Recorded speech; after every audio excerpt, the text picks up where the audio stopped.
Welcome to the Midnight Storyteller's Legacy Project. I'm Chloe, and if you make yourself comfortable, I have a story to tell you. In the time of legends, a very long time ago, on the island of Japan, it was said that there were 800 gods and goddesses and lesser deities. Among the most powerful was the Sun Goddess, Amaterasu. Golden and gorgeous and powerful, Amaterasu lived in a shining palace high in the hills. She was the Sun Goddess and therefore very precise. There had to be a place for everything and everything in its place. She worked to the second. The only time that Amaterasu relaxed was with her pet pony. Now you know how much the Japanese love things to be in miniature.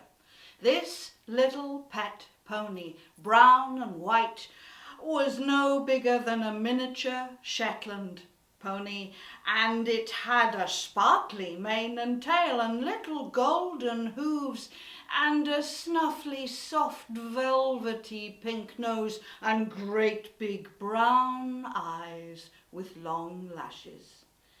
And anywhere that Amaterasu went in her palace, the pet pony would pitter-patter-clatter after her through the corridors and into the chambers. In the center of Amaterasu's palace, there was a great hall.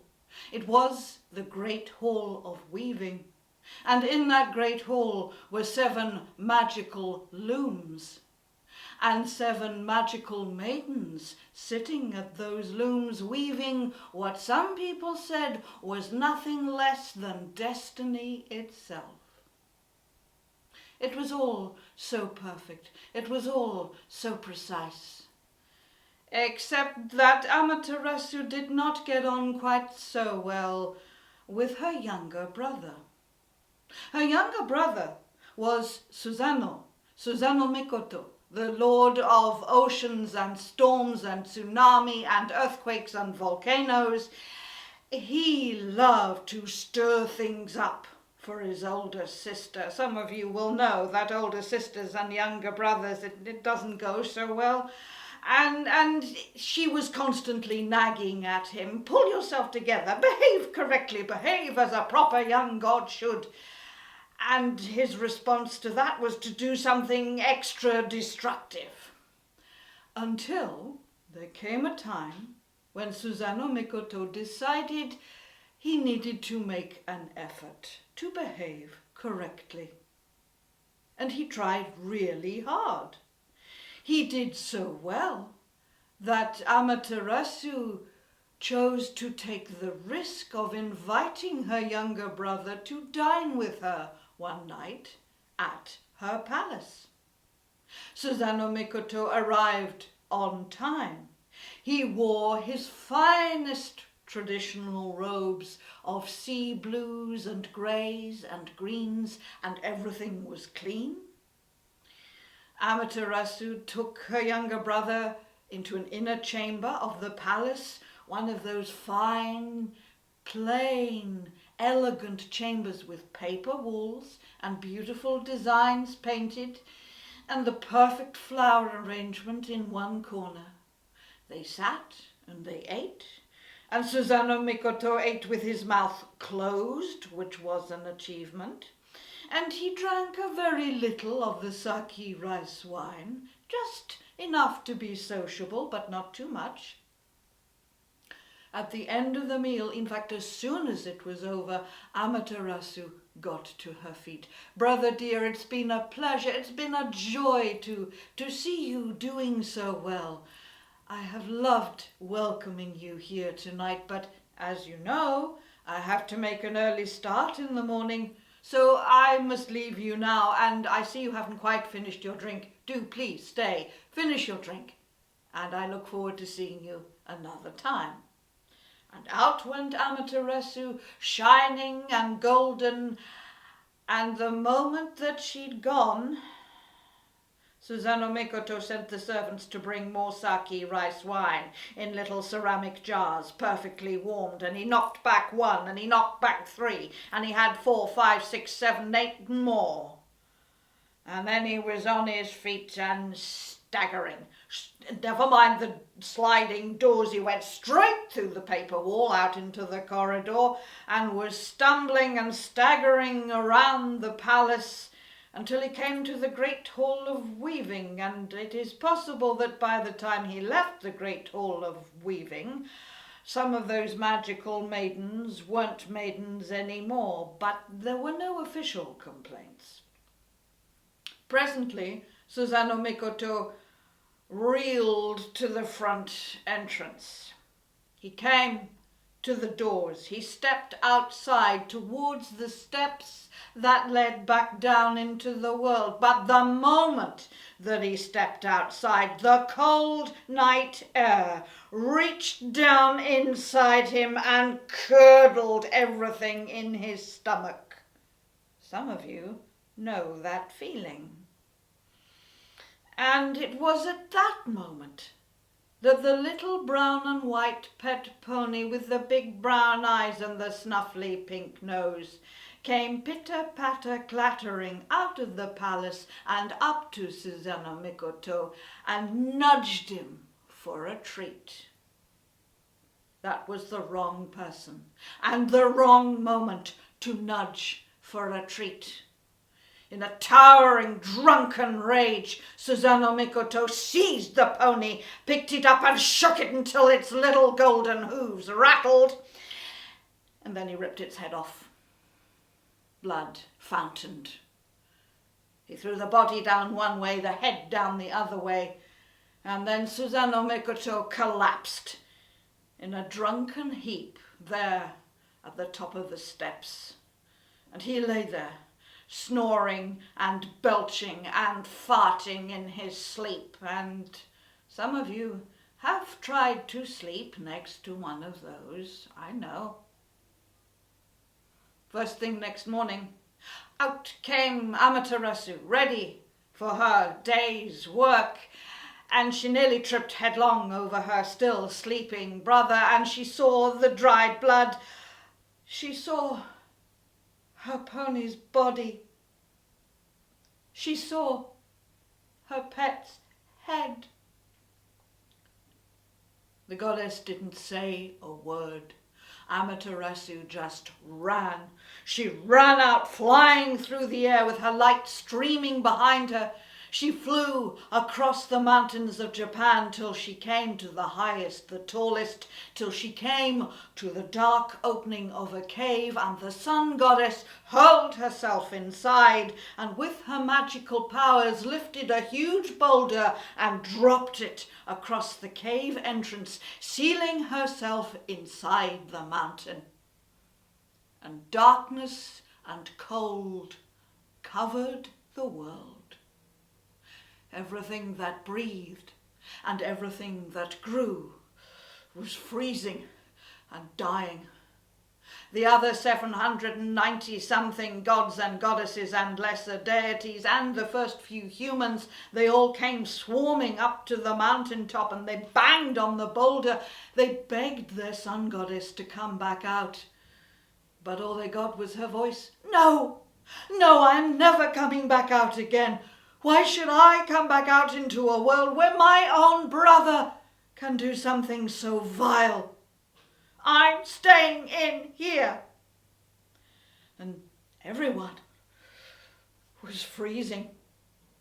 And they were thinking, well, maybe this was the end of the world. And then another little goddess arrived. This little goddess is the one we forget when all is dark and cold and hopeless. This little goddess was called Uzume. Uzume was the goddess of mirth, the goddess of giggles, the goddess of having a good time. I don't know where she'd been before, possibly getting over her own hangover. And she came puffing and panting and struggling up the mountainside. She got to where everyone was gathered outside the cave, and she said, "What is going on here? It is freezing out there. What have you done?" They explained.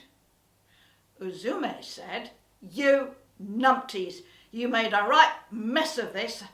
I'll have to sort it out myself. Right, you lot, naff off down the mountain and let me deal with it." So the 790-something gods and goddesses and lesser deities and the first few humans naffed off down the mountain, and Uzume got to work. First of all, she fetched a magical 8-sided mirror and hung it up in the branches of the tree that was around to the side of the cave entrance. And then Uzume went down the mountain and got dressed up. She put on her bright silks. She put on her glad rags. She did her hair. She put on her brightest makeup. And then she laid down on its side one of those gigantic Japanese drums. She jumped on top of it and she started to dance. She twizzled and she twirled. She spun and she leapt. And everything about her shook and shimmied and twizzled and twirled, and there was quite a lot of her to shimmy and twizzle. In fact, she danced so hard that bits of her bounced right out of her silks. She showed more of herself than you ever knew a goddess had. And everyone down there at the bottom of the mountain, they loved it. They cheered and applauded and yelled for more. And those sounds floated up the mountainside, squeezed in past the boulder into the cave, where Amaterasu heard it all. "What's going on? Who's getting the applause? I am the sun goddess. That should be for me." And her curiosity was prodded. She had to have a look. And so with a little of her magical power, she nudged the boulder aside, just enough for her to look out. When she did so, the magical mirror caught her gleam of light and spun it and made it dance and divided it into all its colors. Amaterasu was enchanted, fascinated. She had to see where all this was coming from. And so with a last flick of her power, she flung the boulder away and stepped out of the cave and turned to see for the very first time her own reflection in that magical 8-sided mirror. Somehow, in all her existence, Amaterasu had never seen herself. Somehow, no one had ever bothered to tell her how truly beautiful, how exquisite, shiningly gorgeous she really was. But when Amaterasu saw herself in that mirror, she smiled. And you and I could not have looked at the brilliance of that smile. Her light shone out across the world. And down at the bottom of the mountain, dancing away, Uzume saw the gleam of light. And this is what clever little Uzume had been waiting for. She finished her dance, she got off the performance space. And so it was that the waiting gods and goddesses and lesser deities and humans welcomed their sun goddess coming back down the mountain, welcomed and cheered and applauded. And there she was, back in her place in the world. Susanoo Mikoto was banished down to the deepest, darkest abyss of the ocean. You know very well he doesn't stay there. You know well he still causes the tsunami, the earthquake, and the volcano. But the first few humans learned something in that time that they have passed down to us.